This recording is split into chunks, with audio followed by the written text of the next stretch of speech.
Santos de cada día. San Ambrosio, modelo de predicador.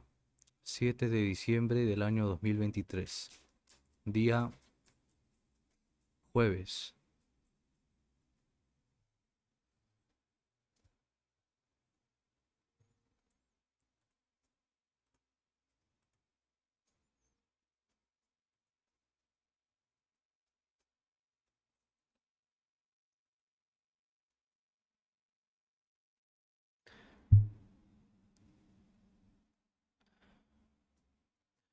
Fue obispo de Milán del año 374 al 397. Probablemente nació en el año 340 en Tréveris, Arles o Lyon. Murió el 4 de abril del año 397. Es uno de los más ilustres padres y doctores de la Iglesia, y fue escogido muy apropiadamente, a una con San Agustín, San Juan Crisóstomo y San Atanasio, para ocupar la venerable cátedra del Príncipe de los Apóstoles, en la tribuna de San Pedro, en Roma. Los datos que nos pueden servir para hacer su biografía están mayormente dispersos entre sus escritos, dado que su vida, escrita luego de su muerte por su secretario Paulino, a sugerencia de San Agustín, es extremadamente frustrante. Ambrosio descendía de una antigua familia romana, que había abrazado el cristianismo años antes y que contaba entre sus miembros tanto mártires cristianos como altos funcionarios del Estado. En la época de su nacimiento, su padre, que también se llamaba Ambrosio, era prefecto en la Galia, y en ese carácter gobernaba los actuales territorios de Francia, Bretaña y España, además de Tingitana, en África. Era una de las grandes prefecturas del imperio y se trataba del puesto más alto que podía ocupar cualquier súbdito. Las tres principales ciudades de la provincia, Tréveris, Arles, Lyon, se disputan el honor de haber sido el lugar de nacimiento del santo, quien era el menor de tres hijos. Su hermana Marcelina se hizo monja y su hermano Sátiro, al ser electo Ambrosio al episcopado, renunció a la prefectura para vivir con él y relevarlo de las tareas temporales. El padre Ambrosio murió alrededor del año 354. A raíz de ello, la familia se mudó a Roma.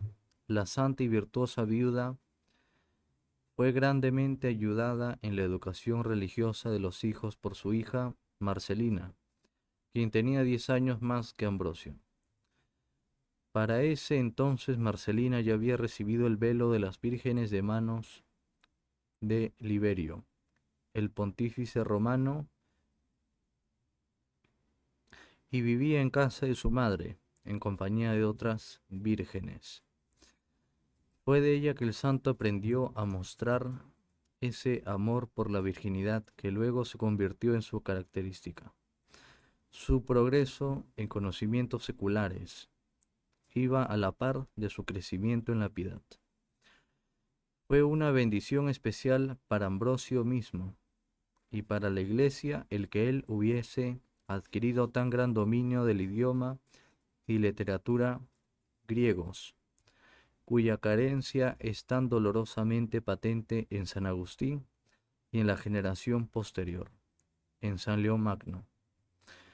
Muy probablemente no hubiese acaecido el cisma griego si las iglesias de Oriente y Occidente hubiesen podido continuar dialogando tan íntimamente como lo hacían San Ambrosio y San Basilio.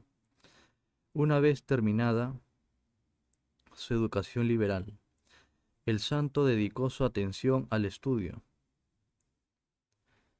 y práctica del derecho y muy pronto se distinguió por la elocuencia y habilidad de sus alegatos en la corte del prefecto pretoriano, Ansius Probus.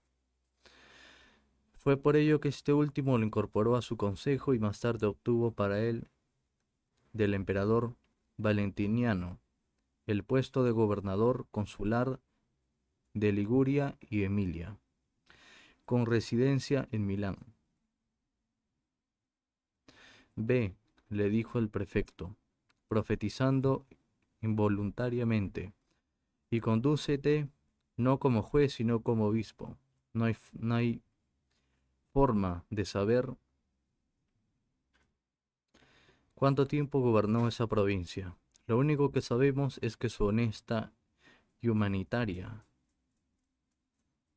administración le ganó el afecto y la estimación de todos sus gobernados, pavimentando así el camino para la revolución que iba a tener lugar en su vida poco después.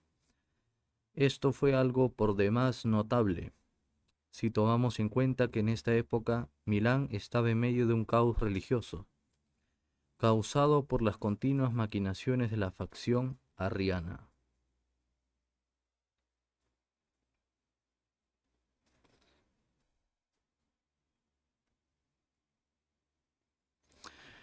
Obispo de Milán.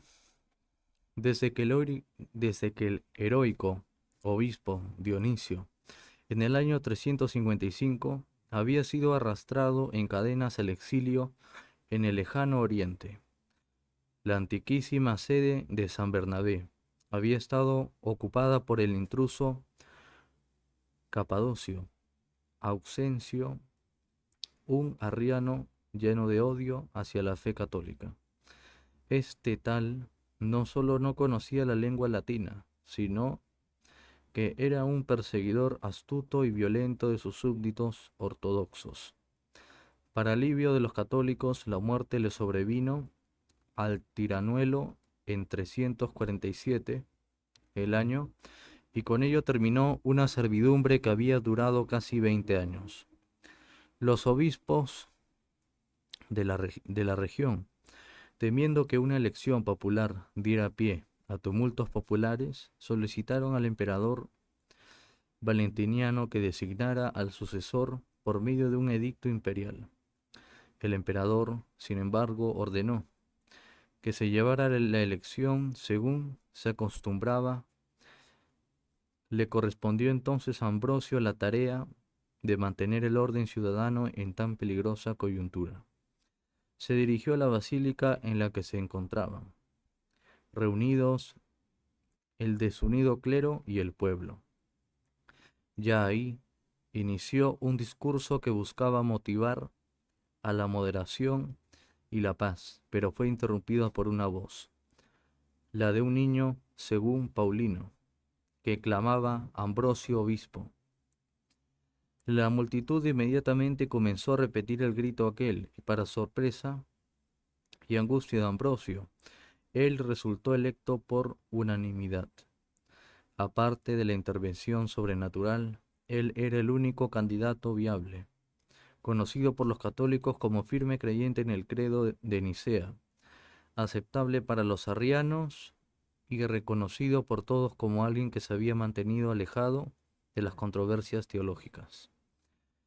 Solo había un problema: convencer al azorado cónsul de que aceptara un puesto para él que no había sido educado.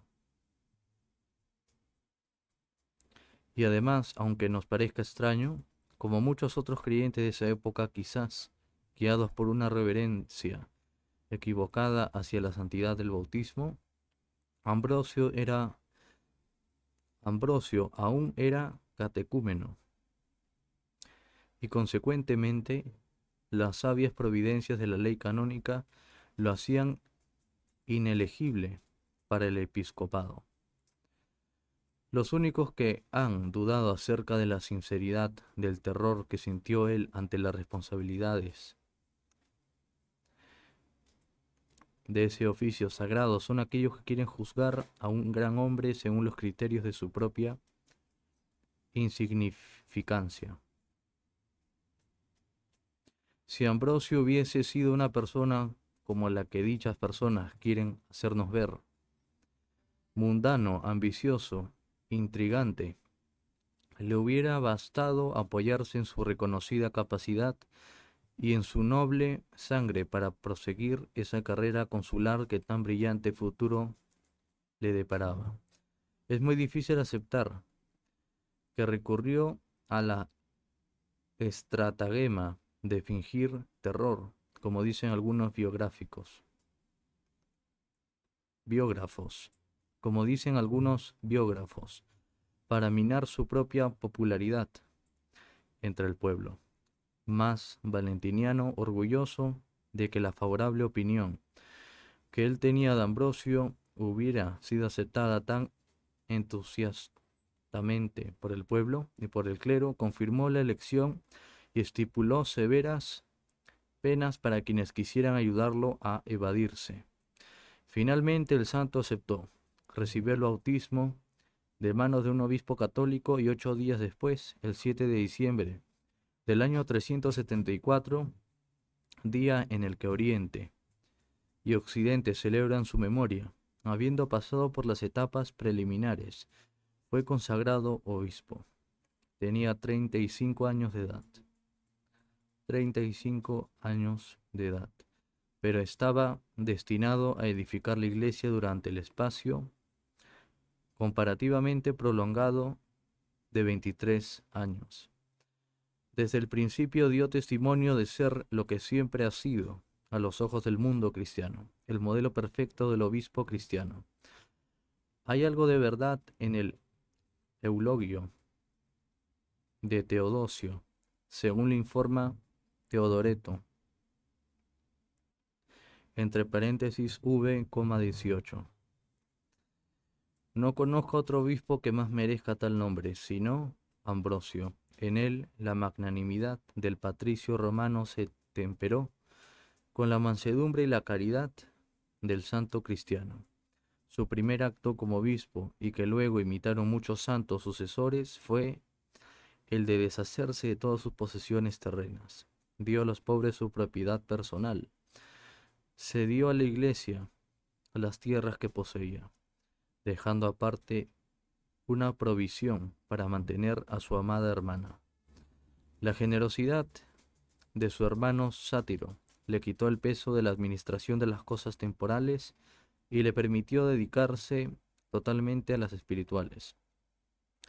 Para sobreponerse a su deficiencia de preparación en cuestiones teologales, se dedicó asiduamente al estudio de las escrituras y de los padres de la Iglesia, mostrando preferencia por Orígenes y San Basilio, cuya influencia se percibe en sus obras. Dotado de un verdadero ingenio romano, Ambrosio, como Cicerón, Virgilio y otros autores clásicos, se dedicó a digerir y a meter en moldes latinos los mejores frutos del pensamiento griego. Sus estudios tenían una naturaleza eminentemente práctica.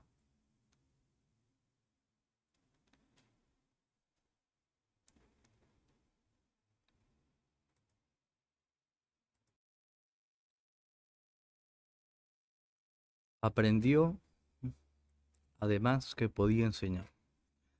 En el exordio de su tratado de Officis, se queja de que, a causa de su inesperado paso del tribunal al púlpito, se vio forzado a enseñar y aprender simultáneamente. Su piedad, su juicio prudente y su genuino instinto católico lo protegieron del error. Su fama como elocuente expositor de la doctrina católica pronto llegó a los confines de la tierra. La fuerza de su oratoria está testimoniada no sólo por las repetidas alabanzas de que era objeto, sino aún más por la conversión de un retórico de la talla de Agustín. Su estilo es el de una persona que está más atenta a las ideas que a las palabras. No nos lo podemos imaginar gastando su tiempo en pronunciar una frase elegante. Era una de esas personas, dice él, San Agustín, que dice la verdad, la dice bien, juiciosamente, agudamente y con belleza y fuerza de expresión.